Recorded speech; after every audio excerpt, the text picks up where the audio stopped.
జిల్లా కేంద్రంలోని ఆర్డీఓ కార్యాలయం ఎదుట జర్నలిస్టులకు ఇళ్ల స్థలాలు ఇవ్వాలని డిమాండ్ చేస్తూ నిర్మల్ ప్రెస్ క్లబ్ ఆధ్వర్యంలో చేపట్టిన రీలే నిరాహార దీక్ష నేటికి 5వ రోజుకు చేరుకుంది. ఇక దీక్షలో భాగంగా జర్నలిస్టులందరూ నల్ల దుస్తులు ధరించి నిరసన వ్యక్తం చేశారు. జర్నలిస్టుల దీక్షకు మాజీ డీసీసీ అధ్యక్షులు కూచాడి శ్రీహరిరావు సంఘీభావం తెలిపారు. జర్నలిస్టులు న్యాయమైన డిమాండ్ల కోసం రోడ్డెక్కడం బాధాకరమన్నారు. తప్పకుండా వారి సమస్యల పరిష్కారం దిశగా కృషి చేస్తామన్నారు. మిమ్మల్ని కలిసి విషయాలు తెలుసుకొని పరిష్కారం దిశగా మా వంతు ప్రయత్నం చేయాలన్న ఆలోచనతో మీ వద్దకు మేము వచ్చిన సందర్భం ఇది. ఒక అత్యంత పవర్ఫుల్ వ్యవస్థ. 4 ఎస్టేట్స్లో 4th ఎస్టేట్ ప్రెస్ మీడియా.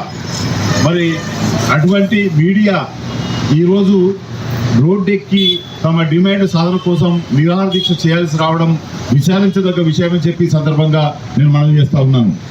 మీకు ఏ రాజకీయ పార్టీ నాయకుడైనా ప్రతి ఒక్కరితో ఎవరికో ఒకరికి మరి ఇన్ఫ్లుయెన్స్ చేయగలిగే శక్తి మీలో అందరు రాజకీయ నాయకులను ఇన్ఫ్లుయెన్స్ చేయగలిగే శక్తి ఈ వేదిక మీద మీ అందరికీ ఉంటుంది.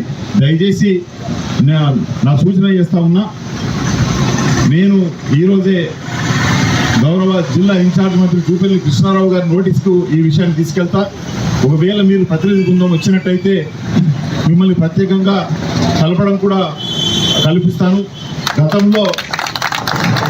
గతంలో మీరు జూపల్లి కృష్ణారావు గారికి ఎప్పుడన్నా రిప్రజెంటేషన్ ఇచ్చారా లేదా నాకది తెలియదు. మరి నాకు కూడా ఎప్పుడు కలిసి మనం చర్చించుకోలేదు. అడపదడప అక్కడ ఇక్కడ మరి ఈ సమస్య పరిష్కారం కోసం చొరవ తీసుకొని గట్టిగా పనిచేద్దాం. మీరు గౌరవ మంత్రి గారికి కలిసి విషయం యొక్క తీవ్రతను మీ యొక్క ఆకాంక్షను వాళ్ళకి తెలియజేయండి. ఆ తర్వాత కంటే కూడా ఎక్కువగా అవగాహన ఉండే అవకాశం మీకు ఉంటుంది కాబట్టి ముందుకు రండి. తప్పకుండా నా వంతు